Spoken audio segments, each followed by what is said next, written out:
करो वंदे श्रद्धा विश्वास रूपिणो याभ्यां विना न पश्यन्ति सिद्धा स्वान्तस्थमीश्वरम् वन्दे बोधमयं नित्यं गुरुं शङ्कररूपिणम्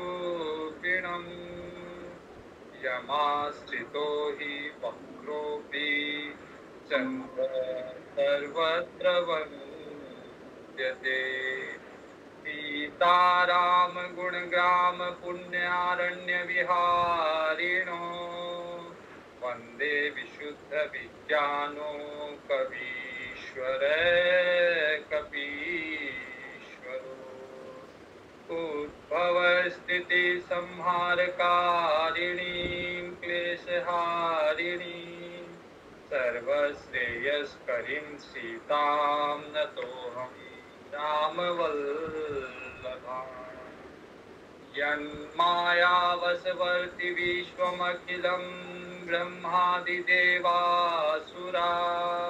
यत्तत्त्वादमृषेव भाति सकलं रज्जो यथा अहिर्भ्रमः यत्पादप्लवमेकमेव हि भवाम्बोधे स्थितिर्षावताम्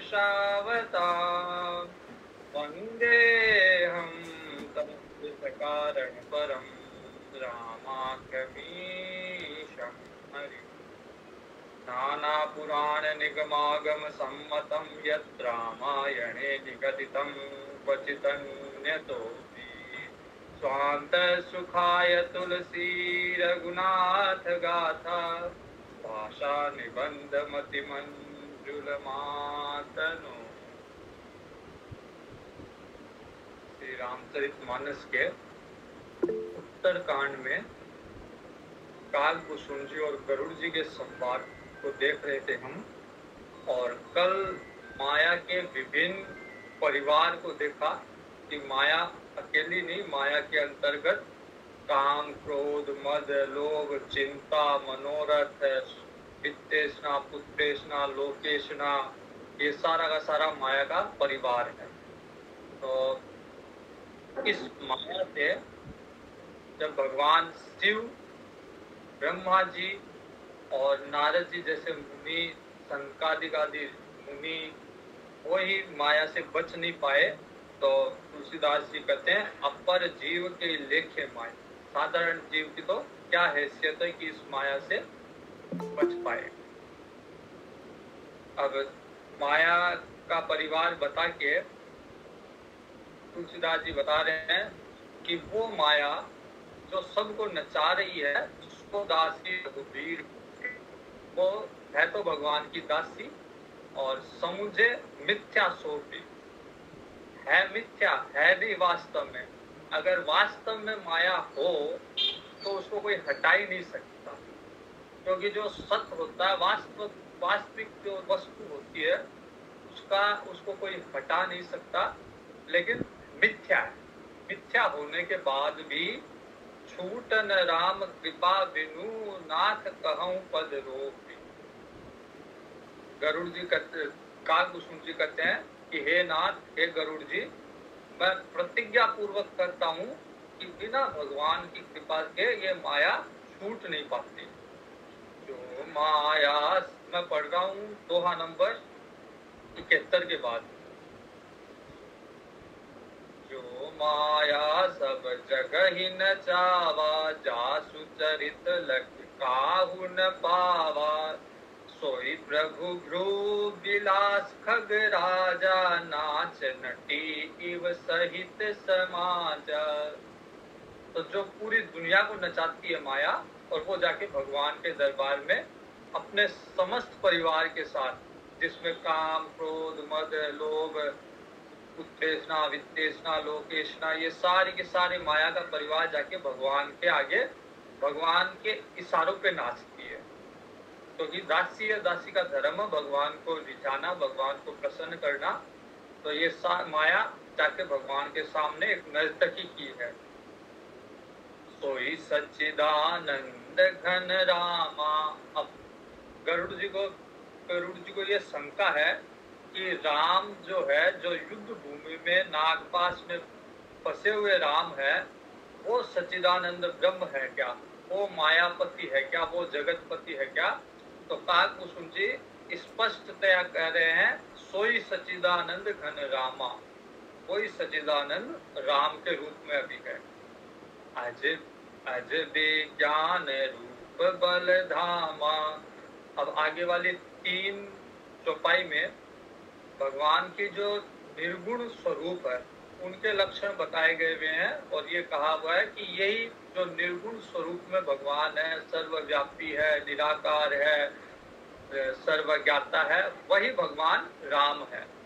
अब लीला कर रहे हैं तो वो उन लक्षणों में व्यक्त नहीं कर रहे अपने आप में, मनुष्य की तरह लीला कर रहे हैं, लेकिन है वही लक्षण। तो क्या क्या है? व्यापक व्याप्य अखंड अनंता अखिल अमोघ शक्ति भगवंता। भगवान जिसके पास अमोघ शक्ति है, व्यापक है, व्याप्य है, जो व्यापक भी है, जो व्याप्य जिसपे व्याप्त हो रहा है वो भी भगवान ही है। अखंड है, कोई खंड खंड रूप में नहीं है। हम लोग की दृष्टि में हम लोग गणेश जी को अलग मानते हैं, भगवान शिव को अलग मानते हैं, हनुमान जी को अलग मानते हैं, लेकिन वो एक ही रूप है और हम में आप में भी वही रूप है, अखंड रूप में वो इस सब में व्याप्त है। तो व्यापक व्याप्य अखंड अनंता अखिल अमोघ शक्ति भगवंता। अगुण होके भी, अगुण है उसका कोई गुण नहीं है, अगुण अदभ्र गिरा गोपीता। उसको अपनी गिरा से, अपनी जबान से हम उसका वर्णन भी नहीं कर सकते। समदर्शी अनवध्य अजीता निर्मम निराकार निर्मोहा नित्य निरंजन सुख संदोहा। तो ये जो सारा निर्गुण भगवान, निर्गुण का भगवान का जो स्वरूप है वही भगवान राम के रूप में अभी अवतार लिए हुए हैं। जो प्रकृति पार प्रभु है, प्रकृति पार प्रभु सब उर्वासी, सबके हृदय में बैठे हुए हैं। ब्रह्म निरीह विरज अविनाशी, जिसको ब्रह्म कहा जाता है, जो अविनाशी है, जिसका कभी नाश नहीं हो सकता, वही भगवान राम के रूप में है। इहा मोह कर कारण नाही, रवि सन्मुख तम कबहु की जाही। और भगवान के सामने माया कैसे नहीं आती? जैसे सूर्य के सामने अंधकार का अस्तित्व नहीं है। अंधकार जैसे ही जाएगा, सूर्य के सामने अंधकार का नाश हो जाएगा, वैसे ही माया का नाश भगवान के सामने जाते ही हो जाएगा। माया का अस्तित्व, जैसे अंधकार का अस्तित्व सूर्य के सन्मुख नहीं है, वैसे ही माया का कोई अस्तित्व भगवान के सन्मुख नहीं है। भगत हेतु भगवान प्रभु राम धरेहु तनु भूप, किए चरित पावन परम प्राकृत नर अनुरूप। अब माँ पार्वती जी का एक प्रश्न था कि आखिर भगवान को, मनुष्य परब्रह्म अगर है तो परब्रह्म परमात्मा को मनुष्य रूप धारण करने की क्या आवश्यकता हो गई? ये माँ पार्वती जी का प्रश्न था। तो यहाँ पे तुलसीदास जी कहते हैं कि भक्तों के हित के लिए, राक्षसों को मारना कोई बड़ी बात थोड़ी ना। भगवान अपने निर्गुण स्वरूप से भी राक्षसों को मार सकते हैं, या किसी भी व्यक्ति को इतना बल दे सकते हैं कि वो राक्षसों को मार दे। तो रावण को मारने के लिए भगवान राम का अवतार नहीं हुआ, लेकिन भक्तों के को दर्शन देने के लिए भगवान का अवतार हुआ। सबरी जी इंतजार कर रही थी, हनुमान जी इंतजार कर रहे थे, विभीषण सुग्रीव से मित्रता करनी थी, तो और वनवासियों से भगवान को, निषाद राज से भगवान को मिलना था, केवट से मिलना था, अहिल्या माता प्रतीक्षा कर रही थी। तो इन सब के लिए भगवान ने अवतार लिया है, क्योंकि इनका उद्धार या भक्त को उसका जो निश्चल प्रेम है उसका प्रति उपकार भगवान किसी और के माध्यम से नहीं करवा सकते। उसके लिए भगवान को स्वयं ही आना पड़ेगा। कई कई स्थान पे, जैसे हम लोग कई स्थान पे कई जने अपने प्रतिनिधि भेज सकते हैं कि वो जाके कार्य कर ले, लेकिन कई स्थान ऐसे होते हैं जहाँ पे खुद को ही जाना पड़ेगा। ऐसे ही भगवान स्वयं आते हैं। बाकी ये राक्षस मारना करना, ये रावण को मारना, ये तो भगवान किसी और से भी करवा सकते हैं भगत। लेकिन इसके पीछे भी रावण को मारना, इसके पीछे भी एक भक्त की मंशा है। सनकादिक ऋषि का श्राप मिला हुआ था जय और विजय को, और उनके शब्द थे कि श्राप तो हमने दे दिया, लेकिन आपके उद्धार के लिए भगवान आएंगे। तो अपने भक्त की ही भगवान इच्छा पूर्ति कर रहे हैं। रावण को भी अगर मार रहे हैं तो भक्त के वचन का पालन कर रहे हैं। तो भक्त हेतु भगवान अवतार लेते हैं। भगत हेतु भगवान प्रभु राम धरे तनु भू, ये चरित्र पावन परम प्राकृत नर अनुरूप। तो भगवान ने प्राकृत नर की तरह, एक साधारण मनुष्य की तरह और पवित्र अपने चरित्र किए। एक बार पूर्व मैंने कहा था, वापस से दोहरा रहा हूँ इस विषय को, कि जब भगवान कार्य करते हैं उसको लीला कहते हैं, हम जो कार्य करते हैं उसको कर्म कहते हैं, और कोई साधु महात्मा कार्य करता है वो क्रिया है। अंतर क्या है कि हम जब कर्म करते हैं उसका फल होता है, कर्म फल होता है। अच्छा किया तो अच्छा, पूरा किया तो पूरा, पाप मिलेगा या पुण्य मिलेगा। जब कोई महात्मा क्रिया करता है तो उसके कर्मों से फल नहीं उत्पन्न होता। महात्मा के किए हुए कर्म से वो केवल क्रिया मात्र है, वो भगवान के एक यंत्र के रूप में कार्य कर रहे हैं। और भगवान जब स्वयं कार्य करते हैं तो वो लीला है। और लीला का मुख्य उद्देश्य है कि लीला को बाद में भगवान के भक्त उस लीला को स्मरण करके, याद करके अपने मन को पवित्र करता है। तो भगवान लीला इसीलिए करते हैं ताकि भक्त भगवान की लीला का स्मरण करके, उस लीला का यश गान करके अपने मन को पवित्र करें। तो ये चरित्र पावन परम प्राकृत नर अनुरूप, एकदम ऐसे चरित्र करते हैं। बहुत सारे लोगों के प्रश्न होते हैं, यहाँ पे भी बहुत प्रश्न ऐसे आए और अन्यथा भी आते हैं कि भगवान ने अभी मैं लक्ष्मीनाथ जी के मंदिर में जब गीता का सेशन कर रहा था तो वहां पे बालिका का एक प्रश्न था। वो कहती है कि भगवान ने चाहा राधा जी को तो विवाह रुक्मणी जी से क्यों किया। अब उत्तर इसका यही है कि जैसे मनुष्य की सारी इच्छाएं पूरी नहीं होती, तो भगवान जब नर रूप में आते हैं, मनुष्य के रूप में आते हैं, तो वैसे ही लीला करते हैं मनुष्य की तरह। तो मनुष्य की भी सारी इच्छाएं पूरी नहीं होती, तो भगवान ने भी जब नर लीला की तो भगवान ने भी उसी दायरे में रख के, उसी मर्यादा में रख के की, इसलिए भगवान की भी सारी इच्छाएं पूरी नहीं हुई। भगवान राम अगर परब्रह्म का प्रभुत्व रखते तो सीता जी का हरण ही नहीं होता। लेकिन जैसे एक कलाकार अभिनय करता है तो उस समय कोई पहचान नहीं पाता कि ये वास्तव में ये इतना बड़ा कलाकार है। वो भिखारी का रोल करेगा तो एकदम भिखारी की तरह। वैसे भगवान जब मनुष्य का अवतार लेते तो एकदम मनुष्य की तरह। जथा अनेक भेष धरी नृत्य करहि नट कोई, सोई सोई भाव देखा वही आपुन होई न सोई।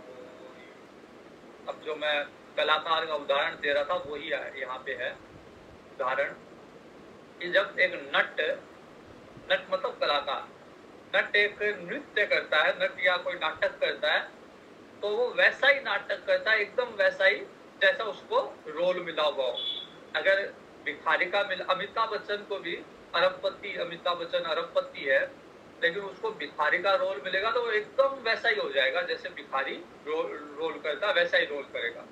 लेकिन महत्वपूर्ण बात क्या है, आप न होई न सोई, लेकिन वो बनता नहीं है, रोल करता है लेकिन वैसा होता नहीं है। वास्तव में अमिताभ बच्चन जब भिखारी का रोल करेगा उस समय भी अरबपति ही रहेगा, उस समय भी भिखारी नहीं बनेगा, लेकिन लोगों को दिखेगा भिखारी है।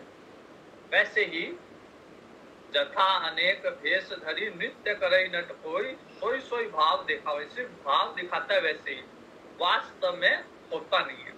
तो भगवान भी जब इस तरह की लीला करते हैं तो भगवान, जैसे भगवान सीता जी के विलाप में रो रहे हैं, तो भगवान वो भाव प्रदर्शित कर रहे हैं, वास्तव में भगवान दुखी नहीं हुए, भगवान आनंद सिंधु सुख राशि ही है उस समय भी, भगवान में पूर्ण ज्ञान है उस समय भी, लेकिन लीला के कारण वैसा दिखा रहे हैं।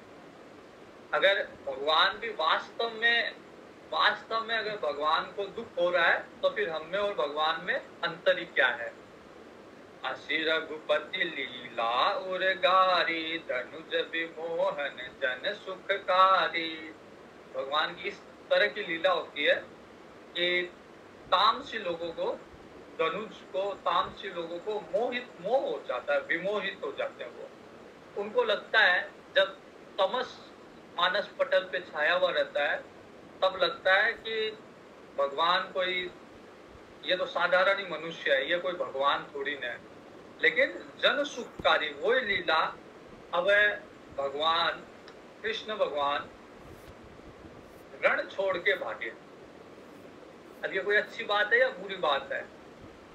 साधारण लोक व्यवहार में रण को छोड़ना, युद्ध को छोड़ना कोई अच्छी बात नहीं है, लेकिन भक्त उसी से खुश हो जाते हैं।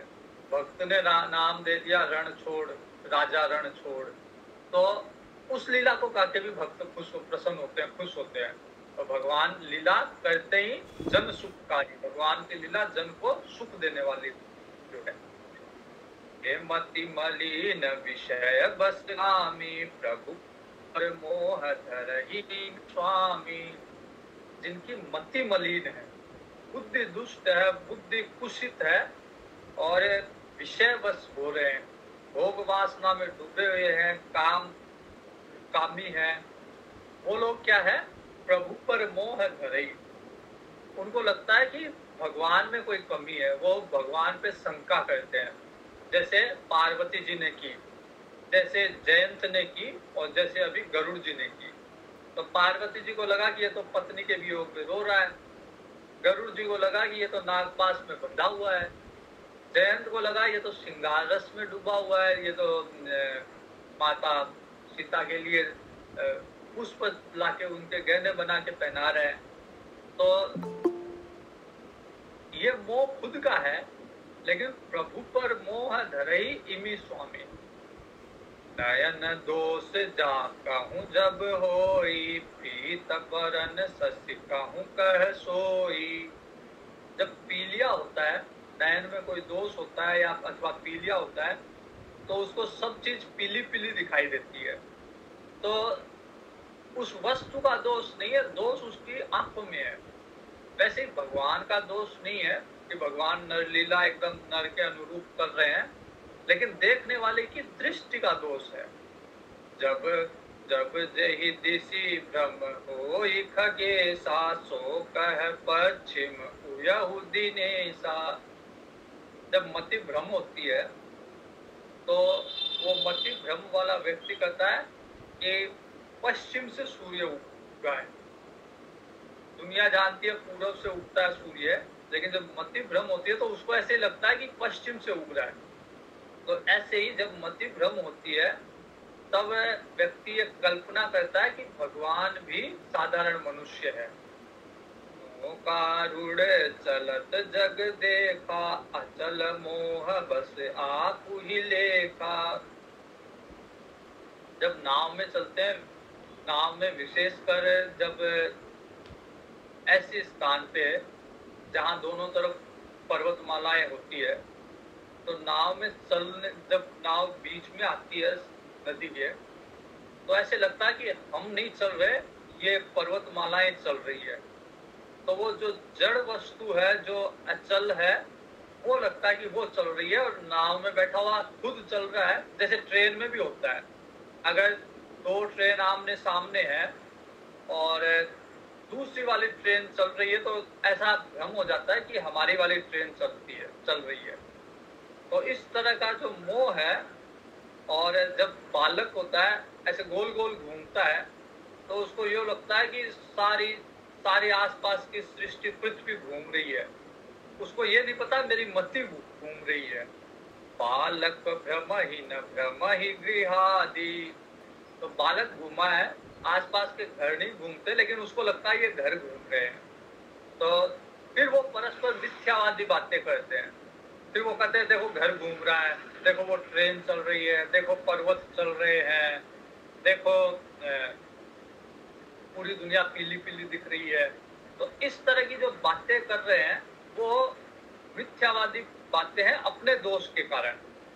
हरि विषयक असमोह विहंगा। तो भगवान के विषय में इसी तरह का मोह है। जब जो कोई व्यक्ति कहता है कि भगवान नहीं है, या भगवान नर रूप धारण नहीं कर सकते, भगवान जो अवतार लेके आए हुए हैं वो भगवान नहीं है, इस तरह की अगर बातें करता है तो इसका मतलब उसकी मति भ्रमित है। हरि विषयक असमोह विहंगा, बनेहु नहीं अज्ञान प्रसंगा। भगवान को सपने में भी अज्ञान नहीं होता, भगवान सदैव ज्ञान स्वरूप है, लेकिन बुद्धि खुद की दूषित है, इसलिए उसको लगता है कि भगवान अज्ञान से ग्रसित हो गए। माया बस मति मंद अभागी, हृदय जमनिका बहुविधि लागी। तो जब माया के बस होता है व्यक्ति, तो हृदय में पर्दे लग जाते हैं। तो जब तक वो पर्दा नहीं हटेगा तब तक भगवान के दर्शन नहीं होगा। हृदय, भगवान का निवास स्थान हृदय में ही है, और हृदय में भगवान के रहते रहते भी पट लग गया, पर्दा लग गया, भगवान के दर्शन नहीं हो रहे। ते सठ हठ बस संशय करही, निज अज्ञान राम पर धरही। अज्ञान के कारण संशय कर रहे हैं वो सठ बुद्धि के लोग, और खुद का अज्ञान प्रभु पे ला रहे हैं कि प्रभु है या नहीं है। निज अज्ञान राम पर धरही। काम क्रोध मद लोभ रत, ग्रहा सप्त दुख रूप, ते किमि जानहि रघुपतहि, मूढ़ परे तम कूप। जो काम क्रोध लोभ घर की आसक्ति में लगे हुए हैं, वो भगवान को कैसे जानेंगे? वो तो अंधे कुएं में पहले से ही पड़े हुए हैं। कोई कामना में है, कोई क्रोधी है, कोई लोभी है, तो वो तो काम क्रोध लोभ के अंधे कुएं में पड़े हुए हैं। उनको दुनिया दिखेगी कैसे? बाहर की दुनिया, भगवान का स्वरूप उसको दिखेगा ही कैसे? निर्गुण रूप सुलभ अति, सगुण जान नहीं कोई, सुगम अगम नाना चरे, सुनि मुनि मन भ्रम होई। निर्गुण स्वरूप को वैसे तो वेद शास्त्र में या महात्मा लोग दुर्लभ बताते हैं। निर्गुण स्वरूप की अनुभूति करना अति कठिन बताते हैं, लेकिन यहाँ तुलसीदास जी उल्टी बात बता रहे हैं कि निर्गुण स्वरूप को जानना आसान है, लेकिन सगुण स्वरूप को कोई कोई जान पाता है। तो निर्गुण स्वरूप को बुद्धि से उसका अनुमान, अनुभव तो नहीं होता, लेकिन बुद्धि से अनुमान लगाया जा सकता है। जैसे अगर सृष्टि को देख के, इतनी बड़ी सृष्टि को देख के, इतनी बड़ी बड़ी नदियां, बड़े बड़े पहाड़, ये सब देख के, प्रकृति को देख के, समुद्र को देख के, ये अनुमान लग सकता है कि ये किसी साधारण जीव का बनाया हुआ नहीं हो सकता, ये मेरा बनाया हुआ नहीं है। पहले तो व्यक्ति खुद सोचता है कि मेरा बनाया हुआ नहीं हो सकता, फिर उसको लगता है कि मेरे जैसे ये सारे जीव है, इनमें से किसी ने ये नहीं बनाया होगा, तो जरूर कोई बनाने वाला रहा होगा जो इस पृथ्वी पे तो नहीं है, ऊपर कहीं वैकुंठ लोक में निवास करता होगा। तो ये अनुमान से अनुमान किया जा सकता है कि एक निर्गुण ब्रह्म है जो कहीं वैकुंठ लोक में या निर्गुण स्वरूप में विराजमान है। लेकिन यदि कोई व्यक्ति आपके सन्मुख और साधारण मनुष्य की तरह लीला कर रहा है, तो उस पे कैसे विश्वास कर लिया जाए कि यही परब्रह्म परमात्मा है? ये बड़ा मुश्किल है जब तक कि वो भक्त हृदय नहीं हो। जब तक कि उसके हृदय में भक्ति ना हो, भगवान अपने आप को व्यक्त नहीं करेंगे और उसको उसका मोह बना रहेगा। अब ये तो भगवान के संदर्भ में बात है, तो वास्तविक बात तो ये है कि सिया राम में सब जग जानी। भगवान जो है वो सबके हृदय में विराजमान है। तो हमारे आसपास कितने लोगों में हम भगवान के दर्शन करते हैं उस जीव को देख के। भले ही मनुष्य हो, भले ही कुत्ता हो, बिल्ली हो, हाथी हो, सब में प्रभु विराजमान है। लेकिन हमारी जब मति भ्रम रहता है, जब मति दूषित रहती है, स्थिर नहीं रहती, अमल है, तो फिर मल है, मल युक्त है, अमल नहीं है, तो फिर हमें किसी में भी भगवान के दर्शन नहीं हो पाते। जब मति शुद्ध है, बुद्धि शुद्ध है, तो फिर सब जगह भगवान के दर्शन, सब जीवों में कण कण में भगवान के दर्शन स्वतः होने लग जाएंगे। तो भगवान का निर्गुण रूप सुलभ है, सगुण थोड़ा विश्वास करने में मुश्किल है। अब आपके कोई पड़ोसी है जिससे आपकी दुश्मनी है, कभी नहीं बनती, हमेशा लड़ाई चलती है, उसमें भगवान के दर्शन करना कितना कठिन है। एक मंदिर में जाके भगवान के दर्शन करना बड़ा आसान है। एक प्रतिमा में, एक फोटो में भगवान के दर्शन करना बड़ा सुलभ है, क्योंकि दुनिया मान रही है कि लक्ष्मीनाथ जी के मंदिर में लक्ष्मीनाथ जी भगवान विराजमान है, तो आपने भी जाके दर्शन किए, आपको भी दर्शन हो गए।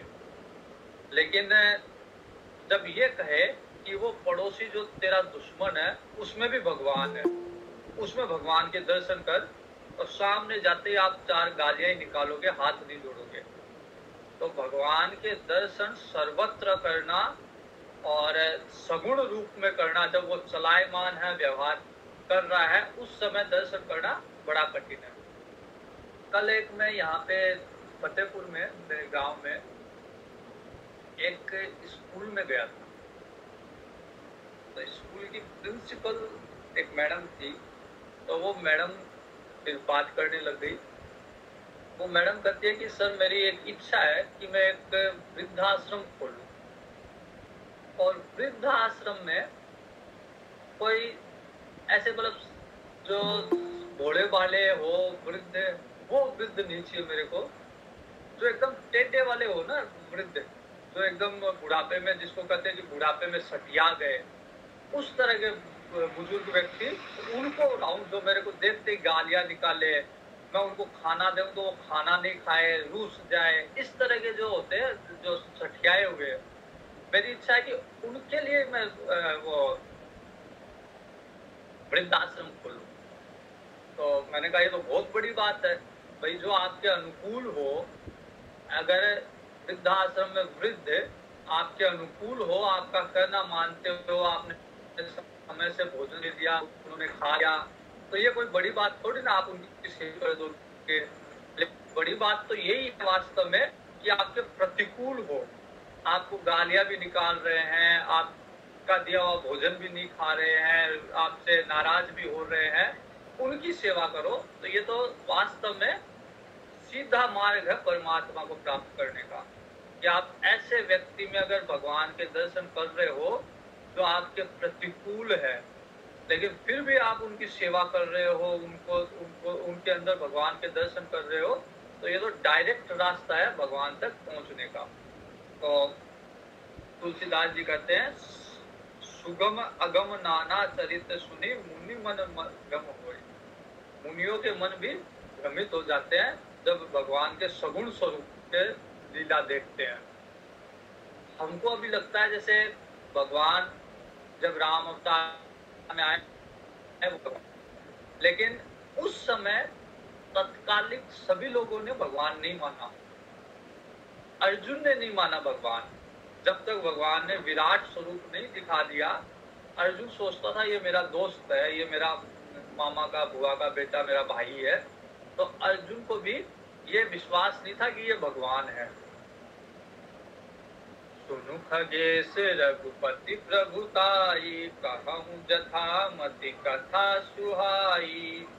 जहि विधि मोह भयउ प्रभु मोहि, सो अब कथा सुनावहु तोहि।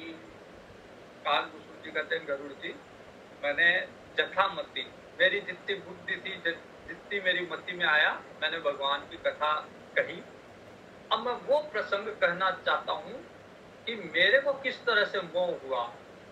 तो केवल आपको ही मोह नहीं हुआ, ये मोह शिव जी को, ब्रह्मा जी को, नारद जी को, सबको हुआ है और मेरे को भी हुआ है। कल एक दोहा आया था, उसमें दोहा था, श्रोता सुमति सुशील सुचि, कथा रसिक हरिदास, पाई उमा अति गोप्यमपि, सज्जन करहि प्रकाश। जब श्रोता सुमति हो, सुशील हो, कथा का रसिक हो, भगवान का दास हो, ऐसा अगर श्रोता मिल जाए तो वक्ता गुप्त से गुप्त रहस्य भी प्रकट कर देता है। तो यहाँ पे काकभूषण जी भी अपने जीवन की गुप्त बातें जो हर किसी को व्यक्त नहीं की जा सकती, अपने अनुभव की बातें, वो भी गरुड़ जी के सन्मुख व्यक्त कर रहे हैं। क्योंकि गरुड़ जी सुशील है, गरुड़ जी सुमति है, सुचि है, कथा रसिक है, भगवान के दास है, इसलिए गोप्यमपि, गुप्त से गुप्त बातें भी प्रकट कर रहे हैं।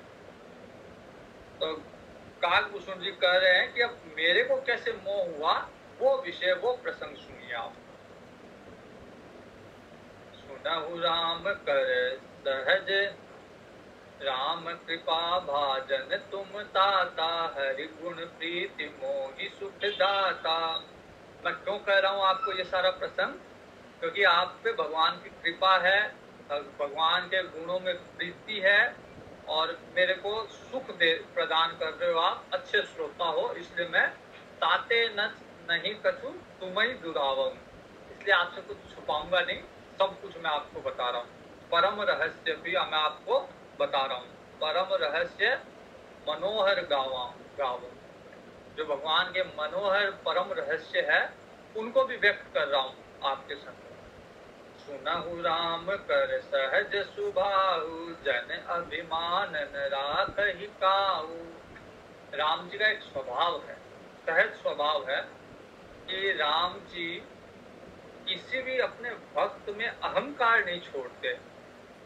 राम जी अपने भक्त का अहंकार तत्काल नाश करते हैं और समूल नाश करते हैं, जड़ सहित उसको नाश करते हैं।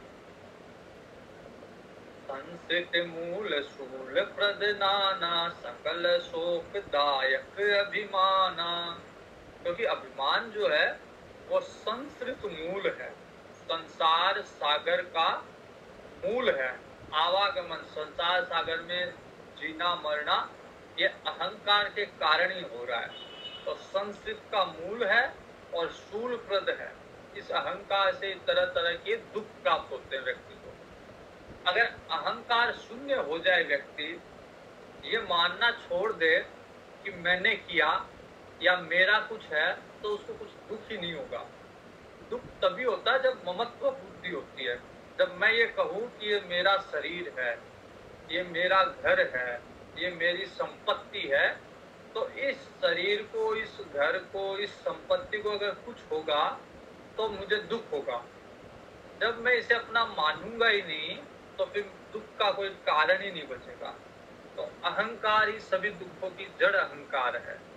संस्कृत मूल, संसार में आना जाना इस अहंकार के कारण, शूल प्रद नाना, तरह तरह के दुख देता है।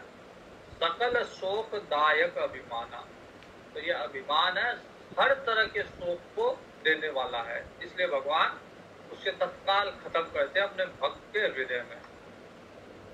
ताते करहि कृपा निधि दूरी, सेवक पर ममता अति भूरी। इसलिए भगवान उसको तत्काल उसको नाश कर देते, क्योंकि सेवक पे ममता है भगवान की। सेवक पे भगवान की कृपा है, इसलिए भगवान उसको समूल जड़ सहित उसका नाश करते हैं। उदाहरण क्या है? जिमि शिशु तन व्रण होई गोसाई, मातु चिराव कठिन की नाई। जैसे किसी बच्चे के कोई घाव होता है तो माँ उस पे चीरा दिलवाती है, उसको ऑपरेशन करवाती है। अब बच्चा रोता है, माँ को पता है कि बच्चा रो रहा है, लेकिन माँ कठिन हृदय धारण कर लेती है।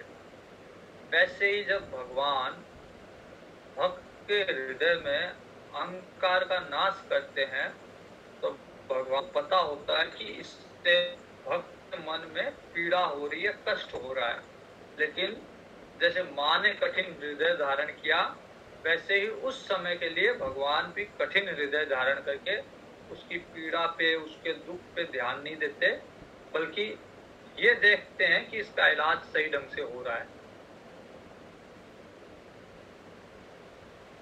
यद्यपि प्रथम दुख पावही, रोवही बाल अधीर, व्याधि नाश हित जननी, गणति न सो शिशु पीर। इसलिए हालांकि यद्यपि पहले दुख होता है, बालक रोता है, अधीर होके रोता है, बिना किसी धीरज धारण किए हुए अधीर होके रोता है, रुदन करता है, लेकिन माता सहन करती है वो, क्योंकि माता को पता है कि व्याधि नाश इससे ही होगा, इसकी समूल व्याधि का नाश इस चीड़ फाड़ से ही होने वाला है।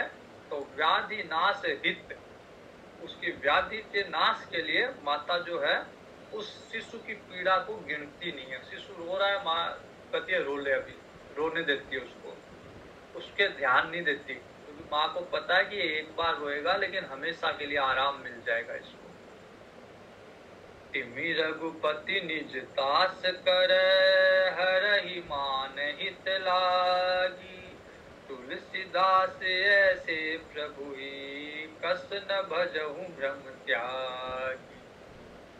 उसी तरह भगवान भी जब अभिमान का नाश हो रहा होता है भक्त का, तो उसका रुदन पे भगवान भी ध्यान नहीं देते। भगवान कहते एक बार बोले कोई दिक्कत नहीं है, लेकिन जन्म जन्म का दुख, जन्म जन्म के सारे रोग इससे शांत होने वाले हैं। इसलिए एक बार पीड़ा अवश्य होगी, लेकिन सदैव के लिए प्रसन्न हो जाएगा, सदैव के लिए निरोगी हो जाएगा, सदैव के लिए आराम मिल जाएगा। राम कृपा आपनि जड़ताई, कहूँ खगेश सुनहु मन लाई। कागभूषण जी कहते हैं गरुड़ जी, अब राम जी की कृपा और अपनी जड़ताई, अपना मूढ़पन मैं आपको कह रहा हूँ, ध्यान से सुनिए। जब जब राम मनुज तनु धरही, भगत हेतु लीला बहु करही, तब तब अवधपुरी मैं जाऊं, बाल चरित बिलो की हर साऊं। तो भगवान जब जब राम जी लीला करते हैं, भगवान शिव के और कागभूषण जी के, बालक राम इष्ट देव है, और बाद में जो भगवान वन लीला कर रहे हैं, युद्ध लीला कर रहे हैं, उनमें इनकी इतनी प्रीति नहीं है जितनी बालक राम में है। अयोध्या के बहुत सारे संत आज भी सिर्फ बालक राम के स्वरूप का ध्यान करते हैं। अभी अयोध्या में जो मंदिर में प्राण प्रतिष्ठित है वो भी रामलला है, बालक राम है। तो बहुत सारे साधु, बहुत सारे भक्त भगवान के केवल भगवान के बाल स्वरूप का ही, बाल चरित्र का ही श्रवण करते हैं, उसी का ध्यान, उसी की उपासना करते हैं। तो कागभूषण जी भी जब जब भगवान लीला करते हैं, अयोध्या में स्वरूप धारण करते हैं और बाल चरित्र करते हैं, तो कागभूषण जी वहां जाते हैं और 5 वर्ष तक वहीं रहते हैं। शिव जी भी 5 वर्ष तक अयोध्या की गलियों में घूमते रहते हैं, जोगी बन के भगवान के दर्शन प्राप्त करने के लिए। इष्ट देव मम बालक रामा, शोभा वपुष कोटि सत कामा, निज प्रभु बदन निहारी निहारी, लोचन सुफल करहु दूर गारी। तो कागभूषण जी कहते हैं मैं छोटा सा कौवा बन गया, और छोटा सा कौवा का रूप धारण करके भगवान के बाल चरित्र देख रहा था अयोध्या में। अब भगवान बाल लीला कर रहे हैं, तो भगवान अगर कुछ गिर गया उसको उठा के भी खा रहे हैं। तो ये कागभूषण जी भी साथ साथ उड़ रहे हैं भगवान के, भगवान से हाथ से कभी कुछ ले जा रहे हैं, भगवान का जूठा खा रहे हैं। जूठनी परई अजेर महू सो उठाई करी खाऊं। भगवान की जूठन पड़ी हुई वो उठा उठा के मैं खाता हूँ। एक बार क्या हुआ, भगवान ने चरित्र किया, भगवान ने एक लीला की। और वो क्या था कि भगवान खेल रहे थे और कुछ खा रहे थे। भगवान एक पोहा जो होता है वो खा रहे थे। वहाँ क्या मतलब पुआ बोलते हैं, पोहा बोलते हैं, तो वो खा रहे थे भगवान। और कागभूषण जी कौवे के रूप में गए और कागभूषण जी ने वो छीन के ले गए। अब कागभूषण जी जैसे जैसे चले, भगवान ने हाथ अपना उनके पीछे लगा दिया। अब कागभूषण जी आगे, भगवान का हाथ पीछे। जैसे कागभूषण जी पीछे मुड़ के देखे, भगवान का हाथ वहीं। कागभूषण जी बहुत दूर तक उड़ गए, लेकिन भगवान का हाथ 2 अंगुली का अंतर, केवल 2 अंगुली का अंतर वो बना रहा। अब कागभूषण जी सारे घूम के सब जगह चले गए, ब्रह्मलोक, शिवलोक, सारे जगह, लेकिन वो अंगुली का अंतर बना ही रहा। आवत निकट हसही प्रभु भाजत रुदिन करई जाऊं सत। तो अब भगवान की जब ये प्राकृतिक लीला देखी तो उनके मन में मोह हुआ। अब भगवान का हाथ पीछे है, और राम गहन कहूं पूजा पसारी, ब्रह्मलोक सारे घूम गए। अब उन्होंने फिर अंत में आंखें बंद कर ली। ऊंदेहु नयन त्रासित जब भयहु, पुनि चितवत कौशलपुर गयहु। आंख बंद कर ली, फिर मैं जाके कौशलपुर अयोध्या चला गया। भगवान ने मेरे को देख के मुस्कुराए भगवान, और मुस्कुराते ही विहसत तुरंत गया हूँ मुख माए। और जैसे भगवान मुस्कुराए और मैं भगवान के मुख में प्रवेश कर गया। तो भगवान जो है रघुपत प्रेरित माया व्यापी, भगवान से प्रेरित भगवान की माया ने व्याप्त कर लिया मेरे को। कि भगवान नाथ यहाँ कछु कारण आना, सुनऊ सो सावधान हरि जाना। ज्ञान अखंड एक सीता बर, माया बस जीव सचराचर। ज्ञान सिर्फ भगवान में अखंड रूप से रहता, बाकी सब जीव को माया के बस में है। जो सबके रह ज्ञान एक रस, ईश्वर जीव ही भेद कहूं कस। अगर सब में बराबर ज्ञान हो तो ईश्वर और जीव में भेद ही कैसा। ईश्वर जीव में भेद यही है कि जीव ज्ञानी है और ईश्वर हमेशा ज्ञान में ही रहते हैं, ज्ञान स्वरूप है ईश्वर का। माया बस्य जीव अविनाशी, ईश बस्य माया गुण खानी। तो जीव तो माया के बस में है और माया भगवान के बस में है। जीव परबस है और भगवान स्वबस है।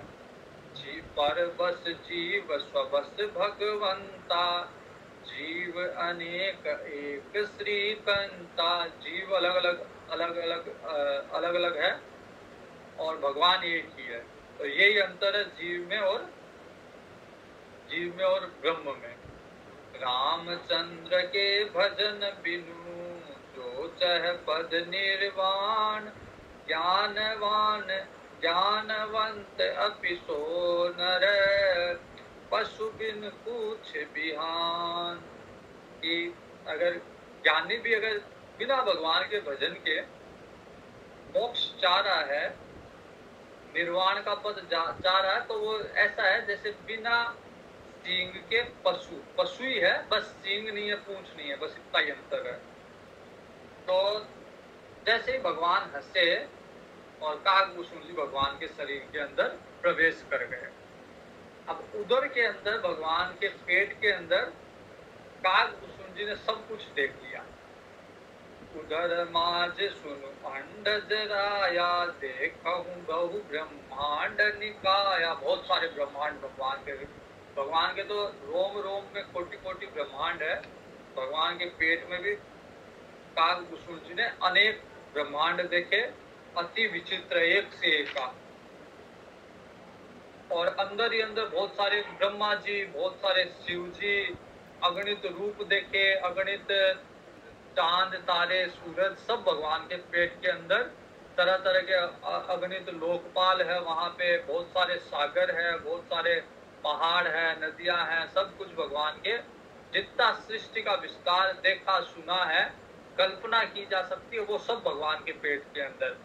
सारे के सारे सिद्ध, सुर, मुनि, नाग, देवता, सब भगवान के पेट के अंदर। जो नहीं देखा नहीं सुना, जो मनहु न समाय, सो सब अद्भुत देखऊं, वर्णि कवन विधि जाए। जो कभी देखा नहीं, सुना नहीं, जिसकी कल्पना भी नहीं की जा सकती, मन में जिसकी कल्पना भी नहीं आती, वो सब दिख रहा है भगवान के पेट के अंदर। एक एक ब्रह्मांड में 100 साल रह लिया, लेकिन ऐसे ही मैं बस भटक रहा हूँ ब्रह्मांड के अंदर, भगवान के पेट में, भगवान के उदर में मैं भटक रहा हूँ। कभी किस ब्रह्मांड में गया, कभी किस ब्रह्मांड में गया, कभी किस लोक में गया, कभी किस लोक में, कभी किस देवता से मिला, कभी किस मुनि से मिला। इसी तरह पूरे भगवान के पेट में भ्रमित हो रहा हूँ। अवधपुरी प्रतिभुवन निरारी, सरजू भिन्न भिन्न नर नारी। और सभी ब्रह्मांडों में अयोध्या भी है, और सभी अयोध्या में तरह तरह के लोग हैं, तरह तरह की सरयू जी है, और दशरथ जी है, तरह तरह के अलग अलग दशरथ जी है। तो सब में सब अलग अलग है, लेकिन भगवान एक ही है। प्रति ब्रह्मांड राम अवतारा, देखहूं बाल विनोद अपारा। और हर ब्रह्मांड में भगवान का अवतार भी हो रहा है। भगवान वैसे ही बाल चरित्र कर रहे हैं, और मैं वहां बाल चरित्र भी देख रहा हूँ। भिन्न भिन्न में देखी सबू, अति विचित्र हरि जान। अगणित भुवन फिरऊं, प्रभु राम न देखुआन। अंदर ही अंदर सारे घूम रहा हूँ, भिन्न भिन्न सब कुछ देख रहा हूँ, लेकिन भगवान एक ही है। भगवान सब जगह एक ही है, बाकी सारी सृष्टि, सब देवता, सब अलग अलग, सब सरयू जी, अयोध्या जी, सब अलग, भगवान सब में एक ही है। सोई शिशुपन सोई शोभा, सोई कृपाल रघुबीर। वन भुवन देखत फिरहूं, प्रेरित मोह समीर। तो मोह की आंधी में, मोह की हवा में मैं सारे ब्रह्मांड में देख रहा हूँ कि भगवान का वही शिशुपन, वही बालकपन, वही शरीर, वही शोभा, वही भगवान, कृपालु भगवान सारे है।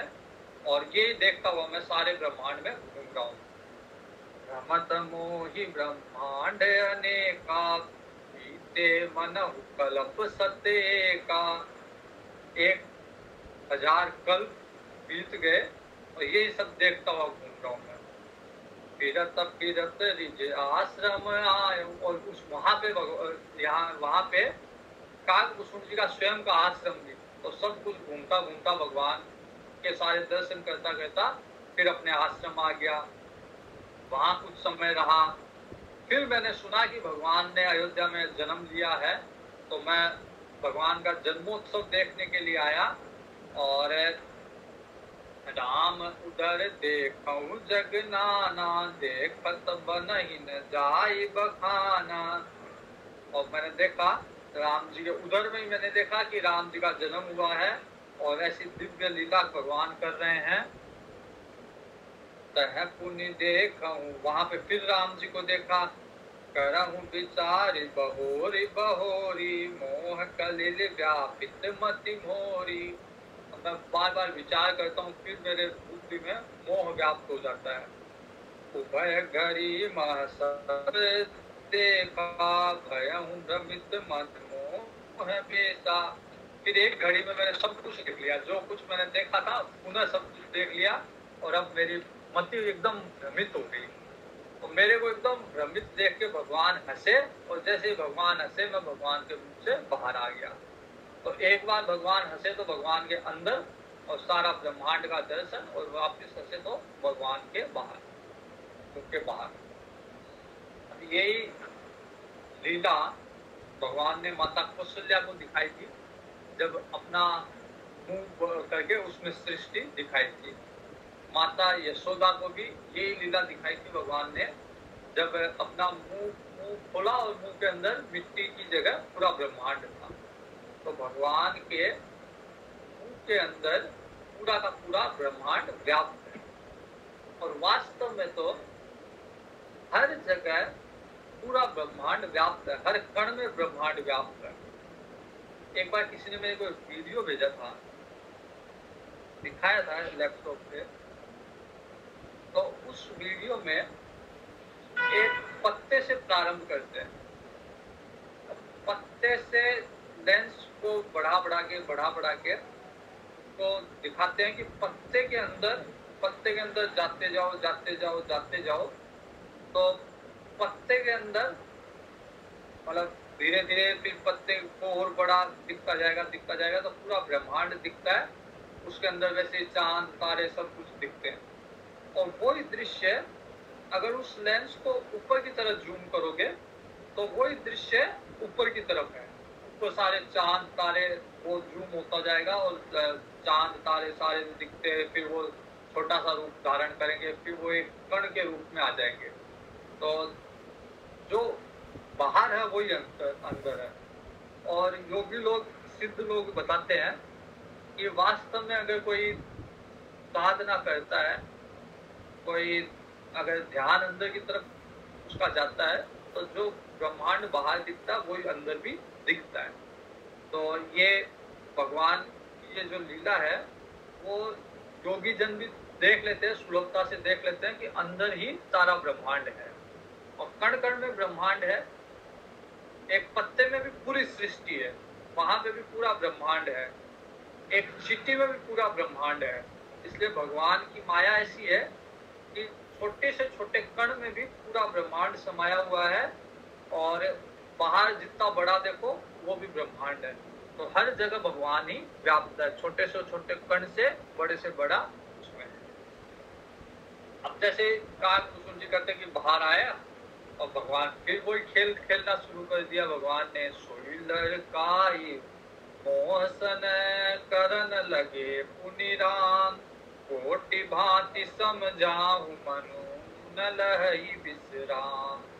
तरह तरह से मैं अपने मन को समझा रहा हूँ कि अंदर जो देखा वो क्या था, बाहर देख रहा हूँ वो क्या है। मति पूरी भ्रमित हो गई, मेरा मन शांत नहीं हो रहा। भगवान ने देखा, देखि चरित यह सो प्रभुताई, समुझत देह दशा बिसराई। भगवान की वो प्रभुता देखी, और ये साधारण रूप देखा भगवान का कि साधारण रूप से वापस बालक स्वरूप में खेल रहे हैं। मैं तो जमीन पे बैठ गया, मुख से कोई वचन नहीं निकला, त्राही त्राही करके भगवान की ही शरण में चला गया। भगवान ने देखा कि ये मेरी माया के वशीभूत हो गया, तो भगवान ने अपनी माया को रोका, वहीं रोक दिया माया को। निज माया प्रभुता तब रोकी, माया की प्रभुता को विराम दिया भगवान ने। फिर भगवान ने मेरे सर पे अपना हाथ रखा, कीन राम मोहि विगत विमोहा। जैसे भगवान के कर का स्पर्श हुआ और मैं विमोह हो गया, मोह नहीं रहा मेरे में।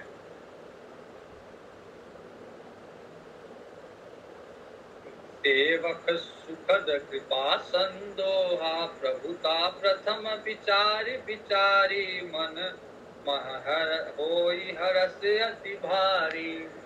तो अब भगवान की वही प्रभुता देख के मन में हर्ष हो रहा है। एक तरफ पहले मति भ्रम थी, फिर मोह था। अब भगवान का जब भगवान की शरणागति में चला गया, भगवान का हाथ मेरे ऊपर है, भगवान ने मेरे ऊपर मेरे सर पे अपना हाथ रख दिया, तब वही याद करके वही स्मरण करके अब हर्ष हो रहा है। तो यही अंतर है, जब शरणागति में चले जाओगे भगवान का हाथ अपने ऊपर पाओगे कि भगवान ने हाथ रख रखा है, तो वही संसार जो दुख देता था वो सुखप्रद हो जाएगा। पहले जो संसार दुख दे रहा है उसके कारण मन बुद्धि भ्रमित हो रही है, मोह उत्पन्न हुआ है। जब भगवान सर पे हाथ रख देंगे तो वही हर्ष देने लगेगा। कर सरोज मम सिर धरहु, दीन दयाल सकल दुख हरेहु। भगवान ने सारे दुख को हर लिया।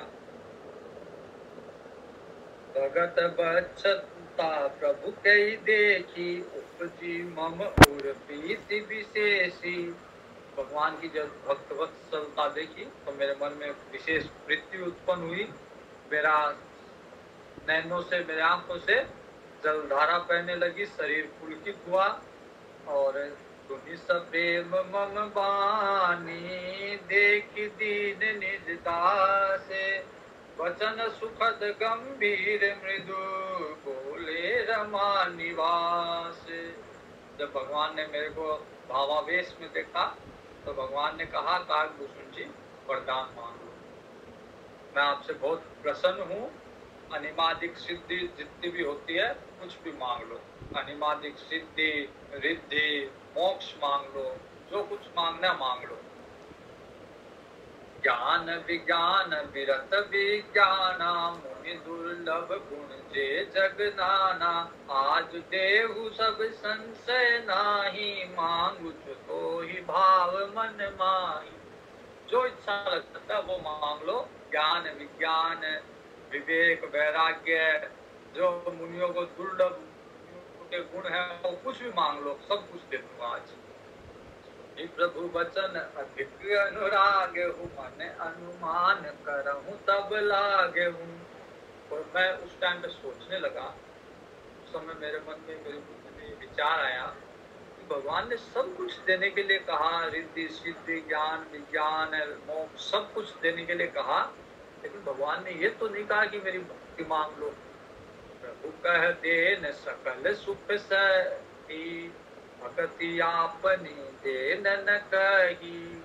भक्तिहीन गुण सब सुख ऐसे, लवन बिना बहु व्यंजन जैसे।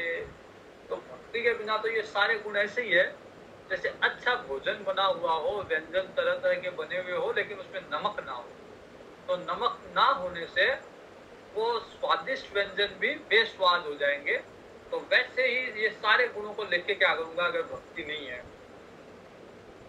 भजन ही सुख कवने काजा, अस विचारी बोले खग राजा। तो ये सब विचार करके अब काकभूषण जी बोल रहे हैं, तो ये भी हमको पता होना चाहिए, या उस समय जितनी बुद्धि शुद्ध होगी, तो अगर भगवान वरदान देने के लिए सन्मुख खड़े होंगे तब हमको, या हम भगवान के सन्मुख जाएंगे या किसी मंदिर में भी जाएंगे, तो हमको अगर पता ही नहीं होगा कि क्या मांगना चाहिए तो हम फालतू की चीजें मांग के आ जाएंगे। हम कभी नौकरी मांगेंगे, कभी अच्छा स्वास्थ्य मांगेंगे, कभी धन मांगेंगे, कभी बच्चों के लिए कुछ मांगेंगे, कभी पति के लिए पत्नी मांग रही है, पत्नी के लिए पति मांग रहा है। ये लोक व्यवहार करके भगवान के सामने से आ जाएंगे। भगवान की ज्ञान भक्ति ये तो मांगेंगे ही नहीं। एक बार एक व्यक्ति था, भगवान की बहुत सेवा पूजा करता था। पंडित जी थे, पुजारी थे, भगवान शिव की बड़ी आराधना करते थे। और भगवान ने सोचा कि भाई बहुत समय हो गया इसको, मेरी आराधना कर रहा है, भगवान तो आशुतोष से जल्दी प्रसन्न हो जाते हैं। तो भगवान ने प्रकट होकर कहा कि पंडित जी बहुत समय हो गया आपको मेरी आराधना, मेरी पूजा करते हुए, आप वरदान मांगो, क्या चाहिए आप। पंडित जी को खैनी खाने की आदत थी। पहले क्या खैनी में चूना अलग से आता था, आजकल तो शायद मिक्स वो आता है। तो पंडित जी बोलते हैं, पंडित जी ने सोचा कि क्या चाहिए मेरे को, क्या चाहिए। फिर पंडित जी को लगा अरे चूना तो आज घर में भूल के आ गया। तो पंडित जी बोलते हैं अरे वो चूना ला दो मेरे को, चूना आज घर में भूल के आ गया। तो कई बार भगवान सन्मुख है या कोई अवसर ऐसा है तो हमको पता नहीं होता क्या मांगना, तो हम ये चूने की तरह ये कोई लोक व्यवहार की चीज मांग के रह जाते हैं। भगवान मेरे को, बच्चे ज्यादातर मांगते भगवान मेरे को फर्स्ट ला देना, मेरे को पास करवा देना परीक्षा में, मैं आपके प्रसाद चढ़ाऊंगा। तो ये लोक व्यवहार की चीजें ही अधिकतर लोग वही मांगते हैं। तो ये वैसे ही है जैसे पंडित जी ने चूना मांगा। तो भगत ही न गुण सब सुख ऐसे, लवन बिना व्यंजन जैसे। काकभूषण जी ने विचार किया और काकभूषण जी ने कहा, जो प्रभु होई प्रसन्न बर देहु, मोह पर करहु कृपा अरुणेहु। अगर आप प्रसन्न हो तो मेरे पे कृपा करो, मेरे पे नेह करो। मम भावत बर मांगहु स्वामी, तुम उदार उर अंतर जामी। अपनी इच्छा से मेरे मन में जो अच्छा लग रहा है वो वर मांग रहा हूँ मैं। अविरल भगति विशुद्ध तव, श्रुति पुराण जो गाव। जय खोजत जोगी मुनि, प्रभु प्रसाद को पाव। आपकी अविरल भक्ति, विशुद्ध अविरल भक्ति, जिनका वर्णन पुराण में श्रुतियों में है, जिसको खोजते हुए ऋषि मुनि घूमते हैं, वो भक्ति मेरे को प्रदान करिए। भगत कल्पतरु प्रणत हित, कृपा सिंधु सुखदाम। सोई निज भगति मोहि प्रभु, देहु दया करि राम। वही भक्ति मेरे को दया करके प्रदान करिए। भगवान ने एवं अस्तु करके काकभूषण को वही भक्ति प्रदान की। आगे का प्रसंग कल देखें। वीर मारुति गंभीर मारुति, मारुति गंभीर मारुति। वीर मारुति अति धीर मारुति, धीर मारुति अति धीर मारुति। मारुति संगीत मारुति, मारुति संगीत मारुति। दूत मारुति राम दूत मारुति, दूत मारुति राम दूत मारुति।